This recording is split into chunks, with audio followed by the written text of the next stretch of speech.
The skyscraper technique is a link building strategy where you improve existing popular content and then replicate the backlinks.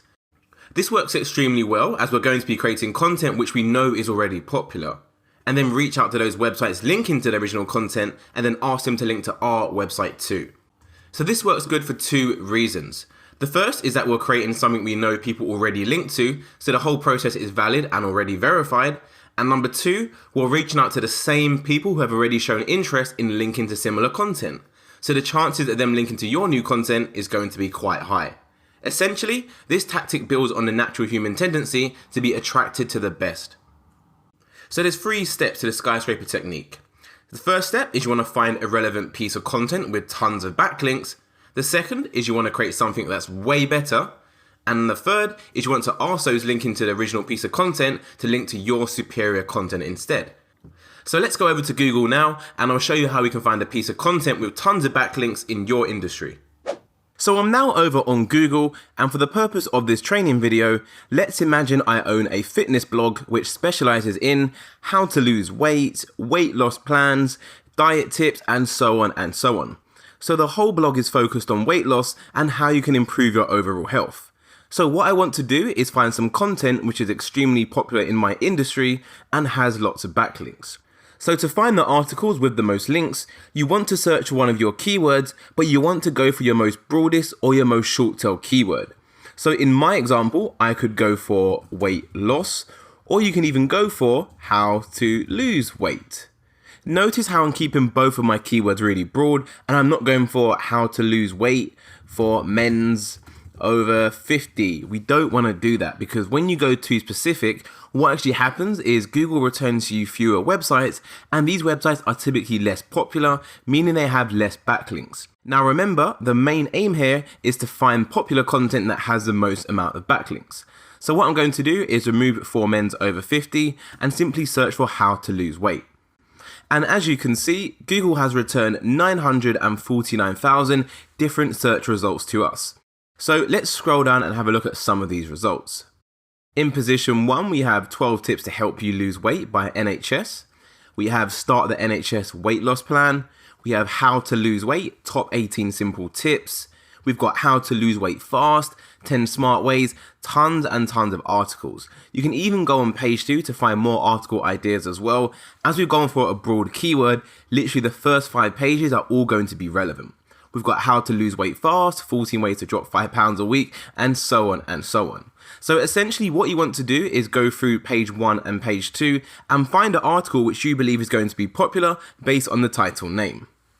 So this is one of the articles I found. It's by redbookmag.com, and it says 35 ways to lose weight fast and burn fat even faster. I really like this article. It sounds much better than the ones we saw on page 1, as I'm pretty sure the ones we saw on page 1 were like 12 tips to lose weight. So we've got 12, 18, 10, where this article is 35 ways. So it covers a lot more ways people can use to lose weight. However, just because I think the title sounds great, it doesn't mean it's a great fit for us. So what I want to do is take the whole website URL, go over to SEMrush, and then carry out a search for that within SEMrush to figure out exactly how many backlinks this particular page has. So this page in particular has 378 backlinks from 112 different websites. So this is a really good sign. So whenever you're looking for popular pieces of content on the internet, you always want to make sure you have at least 80 referring domains. So this has 112. So this is above our threshold by 32. So this piece of content is actually a really good fit for us, and we can actually base our skyscraper technique all upon this piece of content. So now we found a popular piece of content with tons of backlinks. That is it for step 1, and it's time to move on to step 2. So now we found the content we want to beat. The next step is to create something better, take it to the next level, and make it epic. There are 4 ways you can do that. The first is length. If the post lists 25 tips, beat it by listing more. Freshness. Check to see if the article is outdated. If it is, you can update it with newer images, screenshots, and more information. Check out the design. Content isn't just about words. The visual appeal matters too. Make sure the design stands out. Depth.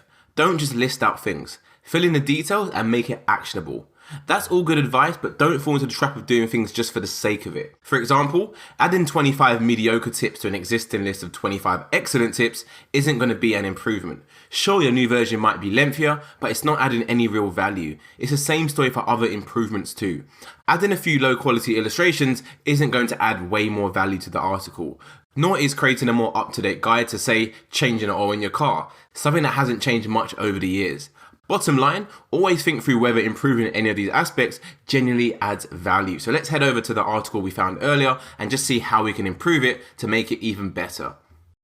So we're now back over looking at the same article, and like I said, one of the first things you can do to improve it is going to be length. So let's work out the length for this article. So I'm going to show you exactly how you do that now. So you want to go over to this website called wordcounter.net, and essentially what you can do is copy and paste the words from another page into it, and it will tell you how many words that page is. So unfortunately for this example, to read the content, you actually have to view it like this, one by one, and then copy that and then paste it into word counter, and then go to the next slide, so 1 and 35, and do the same thing. So typically most content won't be like this, it'll be on a standard blog post format. So for me, I have to do this manually.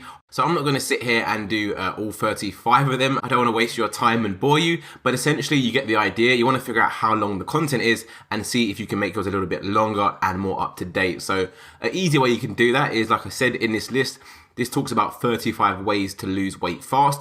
In my new improved content, I can say 40 ways to lose weight. So I'm adding more value because I'm adding 5 more steps. Again, just make sure the additional 5 steps you add are actually valuable and you're not just adding them for the sake of it, just to have a longer list. So the second part I mentioned was freshness. So as you can see, this article came out on the 12th of March 2018.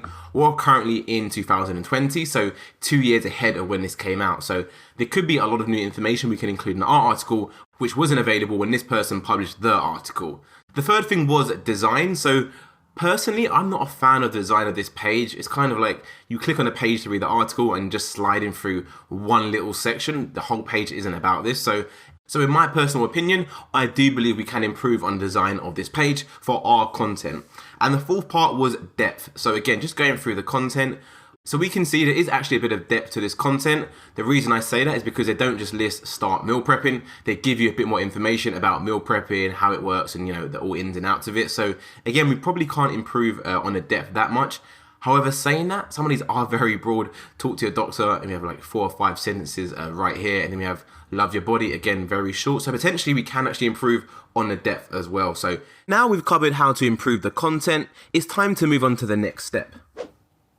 Okay, so far we've covered how to find popular content, and we've also covered how you can improve that content to make yours more superior. So it's time to move over to the last phase now, which is to go out there and actually acquire the backlinks. So please do bear in mind, before you actually go over to this step, you do actually need to have your superior content produced before you actually go out there and message sites. So do keep that in the back of your mind. So if you haven't actually produced your content already, you might want to go and do that now. Once you have it, then you can move over to step 3. So let's just imagine you actually produced your amazing content and it's the best on the internet. You are now on step 3, which is acquire the link. So let's head back over to SEMrush and figure out what websites in particular are linking to this original piece of content.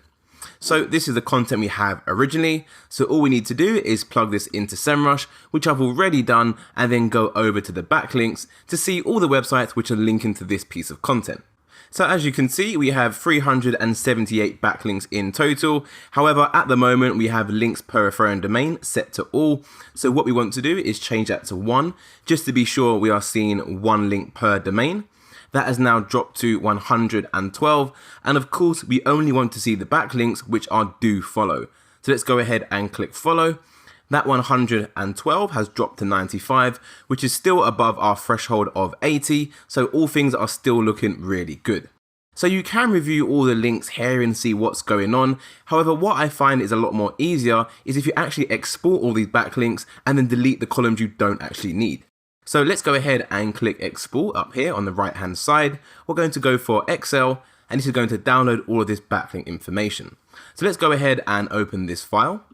Once you open the spreadsheet, it's going to look pretty similar to this. Now, don't worry about all the information you see. It can be very easy to get overwhelmed. However, the only 2 columns we need is actually column C and column D. So all the other columns you can actually delete from your spreadsheet. So let's go ahead and delete those. We'll delete column A and we'll delete column B. So what we are left with is two columns, which is the source URL. I'll make that a bit smaller so you can see this as well. And we have the other column, which is the target URL. So essentially what this tells us all of the websites which are linking to the content. So we've got Meta99.com, Good Housekeeping, Diet Stamp, Cosmopolitan, Women's Day, and so on and so on. So essentially all we need to do is reach out to all of these websites that are linking to the original content and let them know about our superior content and ask them to link to us instead. So let's head back to the PowerPoint slides and I'll show you exactly the message we can send to these websites to get them to link to our piece of content instead. So this is the template we send to these websites. It's a very simple template, but yet it is very, very effective. So it simply says, "Hey name, I was searching for some articles about your topic today and I came across this page." So where it says your topic, you would simply fill in the topic you search for. So for me, it would be how to lose weight. I was searching for some articles about how to lose weight today and I came across this page, URL. The URL which you're going to enter here is going to be the URL from the first column on the spreadsheet. So this column right here, the source URL. So the URL on their website, which is linking to the content. I noticed that you linked to one of my favorite articles, brackets article title. So where it says article titles in brackets, what you are going to want to do is simply enter the name of the article that you are competing with. So in this instance, it's going to be 35 ways to lose weight fast and burn fat even faster. Just wanted to give you a heads up that I created a similar article.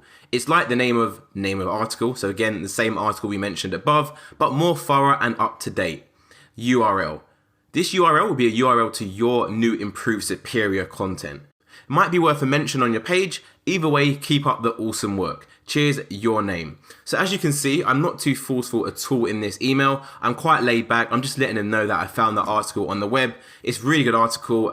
However, on my website, I actually have one which is even better and far superior, so it would be worth a mention on your page. But if not, either way, keep up the awesome work. This is the template we use and we get such good results from it. I highly recommend you use it as well. However, make sure you personalize it a little bit. The main message you want to get across is that you have something very similar to what they link to. However, your content is far superior. So that is essentially how you carry out the skyscraper technique. There is a lot of work involved in the beginning stages, such as finding the content, the backlinks, and then reaching out to the websites. However, I highly recommend it, as the websites you are competing with will not go to this extent to get backlinks, which means if you go that extra length, you are going to have one thing in your arsenal which they don't have, giving you a better chance to rank higher in Google. I'll see you in the next link building video.